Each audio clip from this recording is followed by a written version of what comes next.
Hi, and welcome back to CBK Tent and Operator Talks. My name is Shearay Pinas, and next to me is curator Katayoun Arian.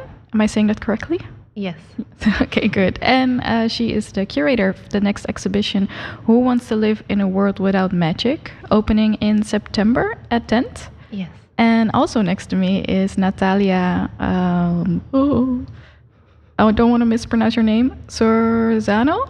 Perfect. Yes? Yeah. Okay. And one of your artworks is Contesting Madness, also part of this exhibition. So before we're going to start with your project, I want to dive in a little bit deeper into the Who Wants to Live in a World Without Magic. Can you take us to your first thoughts all the way in the beginning? How did Who Wants to Live in a World Without Magic came to be?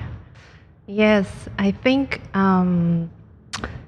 magic is a word that brings up a lot of association. So I'm not trying to perhaps find a definition for it because I think that would be a maddening task.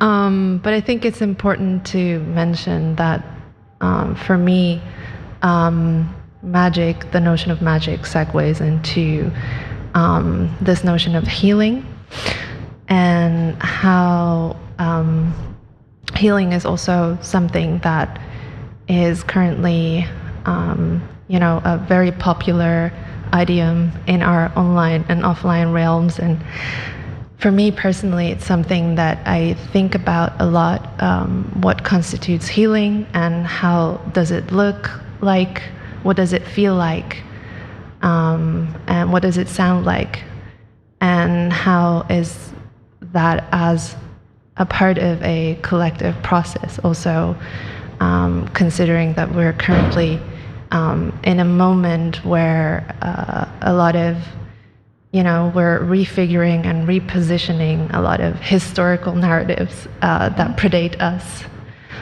for hundreds and maybe thousands of years. So I think it brings up this idea of healing and care, but then also what languages allow us to, reimagine what that can look like. And that led me to this notion of magic, which is currently also a very, healing, becoming more and more a popular idiom for speaking about the current moment that we're in. Perhaps. Yeah, no, that's really beautiful. I'm very curious about the questions you just asked yourself, maybe. How do you go from asking yourself these questions to making it into an actual exhibition, to making it like something, that people can visit? Yeah. I think what was important for me was to understand first what practices of healing and care and can look like in more a local specific context, so in the Rotterdam context. So how do these divergent communities in a super diverse city as Rotterdam engage in practices that we can call sort of magical or are related to healing, but not so much as a religious practice, but more so in these liminal spaces where spirituality and social sort of practices come together. And that's also when I started understanding that having this question is quite immense and huge. And then how do you narrow it down to like actual what is the role of magic in healing, and how can that look like in particular practices? And that's where I stumbled upon the work of Natalia, for example, who did a very long-term research on similar types of questions, dealing with this notion of madness and how this notion is underlined with colonial and capitalist sort of agenda and rhetoric, and how other different types of communities work in different ways around, let's say, mental health and care. And so that's when we started conversing about the project Contesting Madness. And so this was one of the projects that really brought to life some of the curiosities that I had personally, but also went beyond it, because every artist obviously brings their own set of questions and principles and languages, and so I'm very, very excited to have Natalia be part of the conversation when it comes to that. Yeah. Before we head over to Natalia, which I'm getting excited to, can you tell us a little bit more about the other works of the other artists that are in the show? Absolutely. So we are showing a very multi-sensorial installation by, we see other things now on the screen, so I might as well talk about those. On the left-hand side, you see a very multi-sensorial part of it, of an installation by Mehran Atashi. And the work really also grapples with this idea of what care can look like and what healing can look like, and they do that in a way that is very much personal, related to their own sort of history of displacement and migration through this garden that they make with black-eyed peas, and growing a garden and doing this type of work of growing is a metaphor also for what healing can be, how growth is necessary. And then on the right-hand side, we see, with the risk of simplification, obviously, so the works are more layered and complex than this. And on the right-hand side, we see a work by an artist. Her name is Narges Mohammadi, who is also a very active artist with Mono and Awake here in Rotterdam. And she makes monumental installations with, here with Loam, but previously she won a prize of the National Graduates, I think it was last year, for her work working with 2,000 kilograms of halva. Oh, wow. Yeah, which she made herself and sort of layered on this structure that she made that signifies a kind of a negative space of a hallway, and there in her work is really about sort of the energy transference of the material and the layering onto the structure, and these works are very embodied and very emotional, and they also signify a process of grief and mourning and loss and healing. Maybe we can go to other slides so I can talk about other works. And then we have I'm very excited for this. This is a multisensorial installation by the musical duo Animistic Beliefs, and they collaborated with the artist Jason Drent, making this immersive and very personal and in a way autobiographical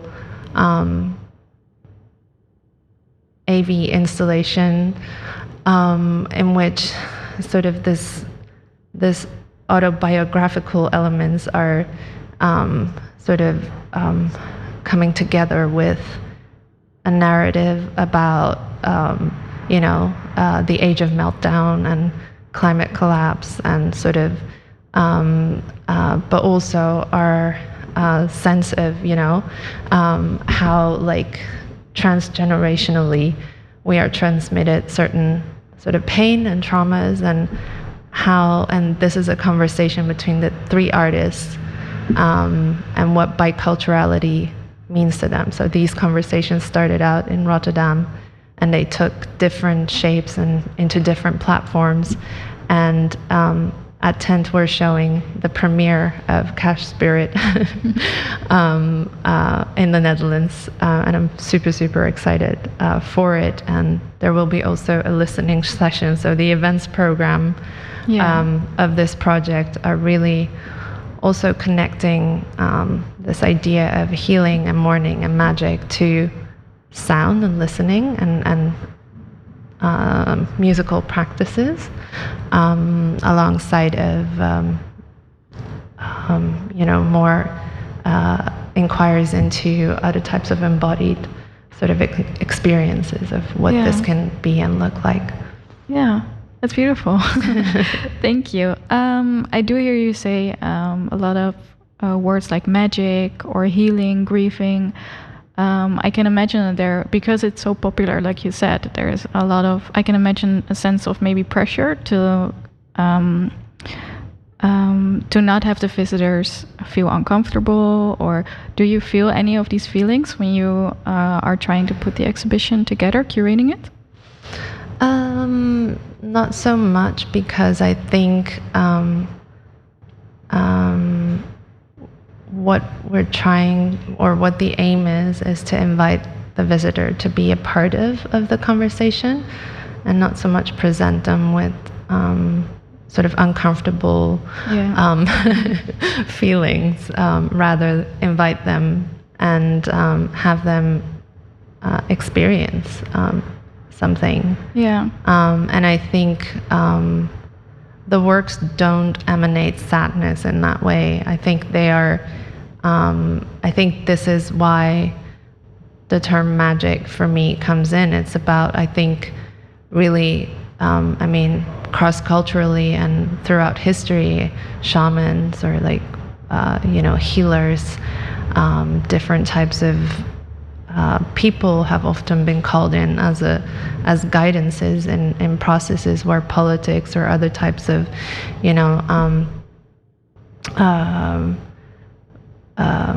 interferences don't, or science doesn't resolve an issue. And I think I don't want to make that comparison per se, but for me, the artists are in some ways also shamans that offer guidance and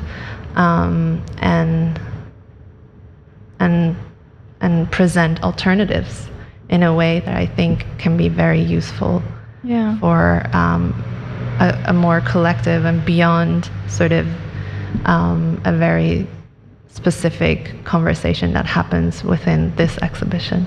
Yeah, thank you. I think that's a nice maybe segue to you as well as one of the artists. Can you tell us a little bit more about the Contest in Madness?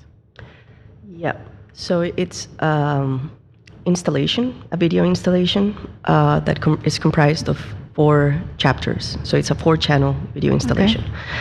And it has four chapters. So one is the chapter of the animal, the chapter of the nightmare, the chapter of the water, and the chapter of the animal, water, nightmare,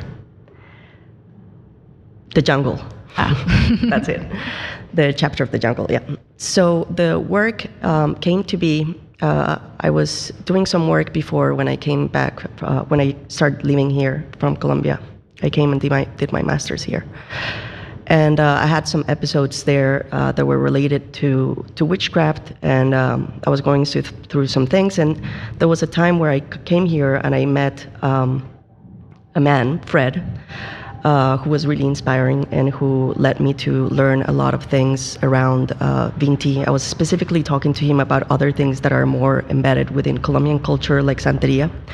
But he led me to understand, or to get to know a little bit, not understand really, but to get to know what Vinti was. And he was, I say he was because he passed away last year, actually, unfortunately, from coronavirus. But he gave me a book at the time that was the only book that was written in English about Vinti. And at the end of the book, there was a very small chapter where the writer, who is also a Vinti healer but also a Western doctor, Henry, explains that madness or diagnosis of disease or illness are very much embedded in culture. So what is considered to be an illness here might be different elsewhere. And that was like a very small chapter of the book that kind of like was left lingering. And I think that there is a lot of this like kind of hybrid syncretism in Colombia, that it's also within our cultural tissue of having, you know, a result of coloniality, of course, and it's a relationship to indigenous beliefs and to African descendant beliefs and magic overall, in relation also with, I guess, science or what could be, you know, I don't know, psychoanalysis or, you know, a scientific diagnosis of things. So that's there, you know, it's very much embedded in the culture. And I guess I was going through that at the time, also like talking to my witch doctor and going to my shrink, you know, which is quite a regular practice, I suppose, that I continue to do. But anyway, so then from this chapter, I started kind of like going in there and inquiring more about it. And it led me to, I usually work in conversation with other people. So from one person, that person leads me to another, and it's kind of like aleatory. It's not determined really, but it just kind of comes naturally. And I engaged in conversation with 5 different people in Rotterdam. And what we did was kind of deconstruct or reimagine what madness is, and see what our perceptions and our imaginings of madness are, and how we can present alternatives to that, or how we can imagine that to be different. So the work, it was quite, I wasn't aiming it for it to become so big, but it then became quite big and long, and I've been working on it quite a lot of years already, which is also very exciting.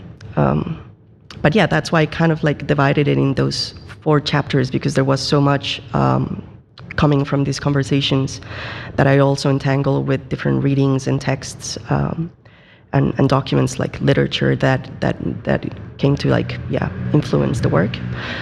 And so the work is a video installation that it has those 4 chapters kind of in dialogue with each other, and they present this universe of imaginings that came to be in these conversations. Yeah. And when you go back to the beginning, because it's such a long process, do you see a difference from when you start to now, with the influence of the internet maybe? Because there's, like you said, there's so many heavy topics that's been talked about so much. Do you see a difference? No, to be totally honest, not really. Oh. I don't think the work is so related to that, to be honest. Yeah. I think that the content of the work is very much related to the conversations, you know, and it's very grounded on the conversations I've had, and how people, you know, come with their own personal experiences, what they want to share. There were moments where there was also moments of silence where people did not want to share things with me, you know, because of course it's part of belief systems that are very intimate, that people don't feel like or different people, not, of course, not all, don't feel that they need to share that much, which is great also, you know, and there is the space for people to also stop you and say, you're not welcome to this knowledge, which I found very enriching also from having those moments of like, it's not my position to go in there. So it's very much grounded on that. And I guess, you know, it does come from this personal experience of me dealing, and I guess my culture or where I was brought up and how my family functions, of these 2 things. But then trying to get more people in that conversation. And they were all from here, from Rotterdam, so which is, you know, a very culturally rich city that before I came, I wasn't aware of the amount of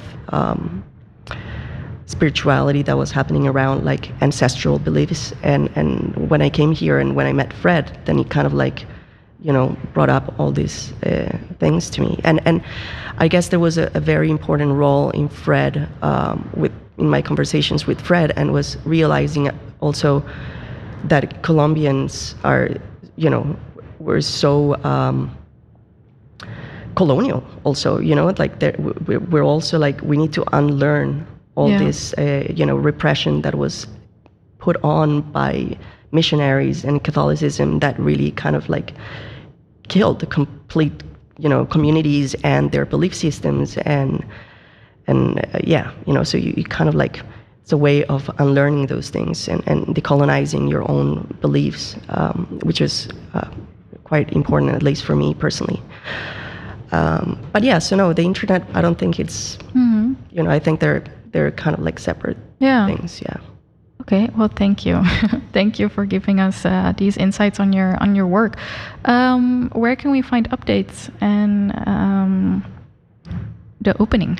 When is that happening? The opening will be on September 10th, and the updates will happen through our website, website, and on our social media, Instagram. Please stay tuned because there's a lot going to happen around the exhibition. There is a very extensive exhibition program with a morning school that is going to happen, and a more intimate gatherings, for example, by an artist, Raoni Mujo, who is an Afghan-Dutch artist who hosts sort of circles or gatherings under the title Morning Sociality. And in those gatherings, people basically use their voice to mourn collectively. And we have DJ Shamanism series. So these are listening sessions where the active listening is sort of presented as a collective meditative practice. So stay tuned. Yes, thank you. And for you, we're going to see Contesting Madness, of course, but where can we find more about you and your works as well? Well, on my website, you can do that. But there is, I'm going to be presenting an audio piece very soon, also in Showroom Mama. Cool. And I'll just be doing some work at the end of the year. I have another exhibition of a sound piece that I'm making. Then we'll see this show. But yeah, on my website and different exhibitions and programs that I'll be doing. Yes. Thank you very much for this conversation and your insights. So thank you.